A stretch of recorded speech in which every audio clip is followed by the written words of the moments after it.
या क्षणाची राजकीय वर्तुळातली सर्वात मोठी बातमी येत आहेत। महाराष्ट्रामध्ये झालाय सर्वात मोठा राजकीय भूकंप। या मोठ्या पक्षाचे आमदार आज आत्ताच कखेर फुटले आहेत।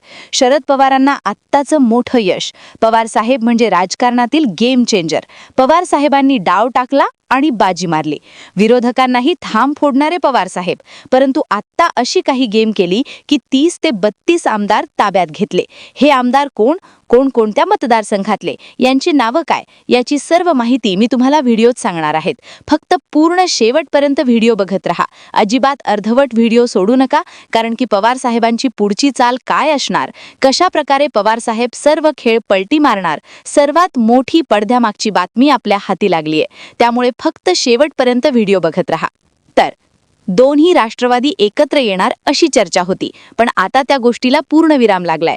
पण राजकारणात पूर्णविराम म्हणजे शेवट नसतो, तो नव्या डावाची सुरुवात असते। पवार साहेब शांत आहेत, पण त्यांची शांतता म्हणजे हार नाही। ते शांत बसले आहेत म्हणजे काहीतरी मोठं शिजतंय एवढं नक्की।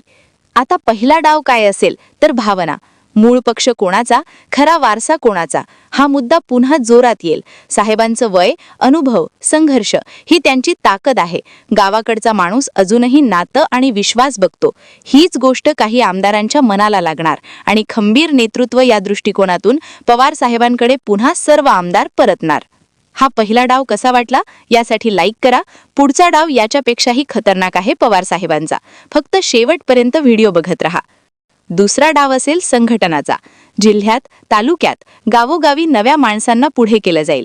युवकांना संधी दिली जाईल। छोट्या छोट्या प्रश्नांवर आवाज उठवला जाईल, कारण आमदार एकच बघतो, माझ्या मतदारसंघात वारा कुठे वाहतोय। जर गावात कार्यकर्त्यांमध्ये साहेबांकडे झुकाव वाढला तर आमदार पण विचार करतो, आपण कुठे उभं राहायचं। त्यामुळे पवार साहेब आपला प्रभाव जनतेत टाकणार आणि नाविलाजाने आमदारांना पवार साहेबांकडे पुन्हा यावं लागेल। तिसरा डाव असेल आघाडीचं गणित। सर्व आमदार हाच विचार करणार की पवार साहेब म्हणजे जनतेचा विश्वास आणि त्याच गोष्टीचा फायदा घेऊन पवार साहेबांसोबत राहिलं तर निवडणूक जिंकता येईल, त्यांच्यासोबत हातमिळवणी होईल। राजकारणात शेवटी जिंकणं महत्त्वाचं असतं। विचार बाजूला पडतात, पण सत्ता महत्त्वाची ठरते। हाच विचार सर्व आमदार करणार आणि परत पुन्हा पवार साहेबांच्या सोबत येणार। आणि चौथा मोठा डाव, शांतपणे चर्चा। नाराज आमदारांशी थेट बोलणं, त्यांना भविष्यात काय मिळेल, त्यांची जागा काय असेल याची खात्री देणं। बाहेर काही दिसतं, पण आतमध्ये वेगळंच राजकारण चाललेलं असतं। सगळे आमदार परत येतील का? कदाचित नाही, पण 4-5 जरी परत वळले तर खेळ फिरू शकतो, कारण राजकारणात एकदा हवा बदलली की सगळे त्या वाऱ्याच्या दिशेने वळतात। म्हणूनच लक्षात ठेवा, पवार साहेब शांत आहेत म्हणजे खेळ संपला असं नाही। कदाचित खरी चाल अजून बाकी आहे आणि राजकारणात शेवटचा डाव जो जिंकतो तोच खरा खेळाडू ठरतो। राष्ट्रवादीचे 12 आमदार हे शरद पवारांच्या संपर्कात असल्याची माहिती आता सूत्रांकडून मिळतेय।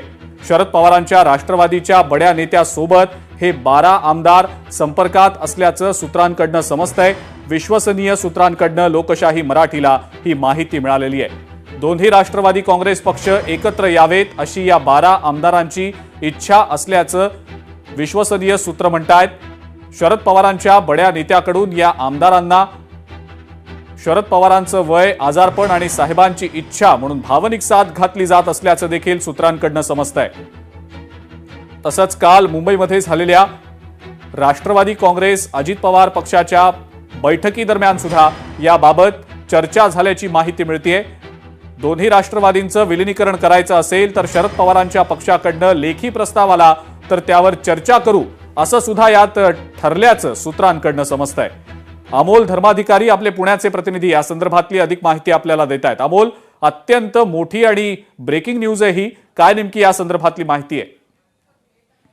नक्कीच महत्वाचं म्हणजे राष्ट्रवादी काँग्रेस शरद पवार यांच्या पक्षातील एक महिला नेत्या आहेत, ज्या या पक्षातील मोठ्या नेत्या आहेत, त्यांच्या मार्फत म्हणजे त्यांच्या संपर्कात हे 12 आमदार असल्याची माहिती आहे। सध्या शरद पवारांचं आजारपण असेल, त्यांचं वय वाढलेलं आहे, अशामध्ये साहेबांची इच्छा म्हणून दोन्ही राष्ट्रवादीने एकत्र यावं अशा पद्धतीची साथ यामध्ये घालण्यात आलेली आहे। आणि सर्वात महत्वाचं म्हणजे अजित पवार यांच्या पक्षाचे 12 आमदार या बड्या नेत्याच्या संपर्कामध्ये आहेत।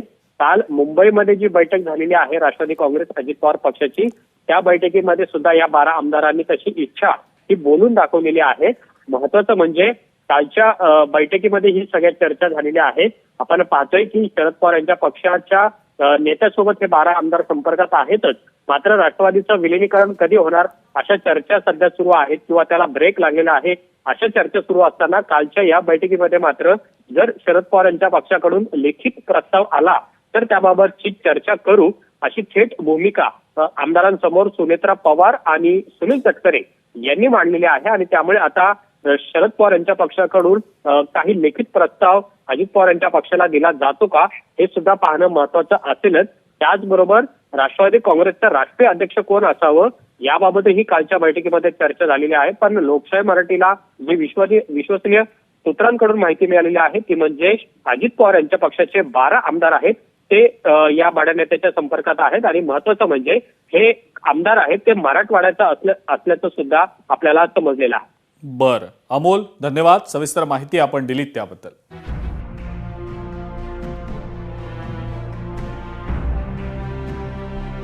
अजित पवारांच्या अपघाती निधनानंतर राष्ट्रवादी काँग्रेसच्या विलिनीकरणाच्या चर्चेला पुन्हा वेग आलाय. नुकत्याच झालेल्या महापालिका निवडणुकीत दोन्ही राष्ट्रवादी पुणे आणि पिंपरी चिंचवडमध्ये एकत्र लढल्या होत्या. जिल्हा परिषदेच्या निवडणुका घड्याळ चिन्हावर लढवण्याचा निर्णय झाला होता. इतकंच नाही तर अजित पवारांनी विलिनीकरणाबाबत 14 बैठका घेतल्या. विलिनीकरणाबाबत अजित पवार, सुप्रिया सुळे, जयंत पाटील आणि अमोल कोल्हे यांच्यात बैठका झाल्या.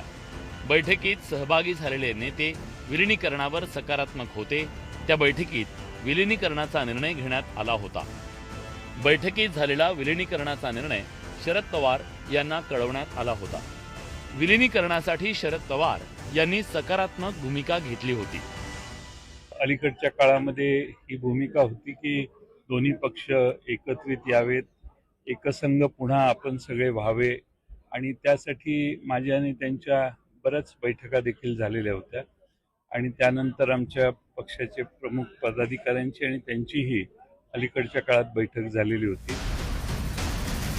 विलिनीकरणाबाबतच्या चर्चेला पवार कुटुंबातील महत्त्वाच्या बैठकींमुळे बळ मिळालं. शुक्रवारी सकाळी बारामतीत पवार कुटुंबानं एकत्र येऊन चर्चा केली. त्यात सत्तेत जायचं की नाही, विलिनीकरण करायचं की विलिनीकरण नाही करायचं, कुणाला कोणतं पद द्यायचं याचा निर्णय पवार कुटुंबीय घेतील यावर एकमत झालं. पवार कुटुंबाव्यतिरिक्त कुणीही निर्णय घेणार नाही असं कौटुंबिक बैठकीत ठरलं. दोन्ही राष्ट्रवादी काँग्रेसचं विलिनीकरण झाल्यास काय होऊ शकेल यावर एक नजर टाकूया. सुनेत्रा पवारांना उपमुख्यमंत्रीपद तर सुप्रिया सुळेंना केंद्रात जबाबदारी मिळू शकेल. पार्थ पवार राज्यसभेवर आणि रोहित पवारांवर राज्यात पक्षाची जबाबदारी दिली जाऊ शकते. मात्र सुप्रिया सुळेंचं नेतृत्व अजित पवारांच्या पक्षातील नेत्यांना मान्य होईल का हा प्रश्न आहे.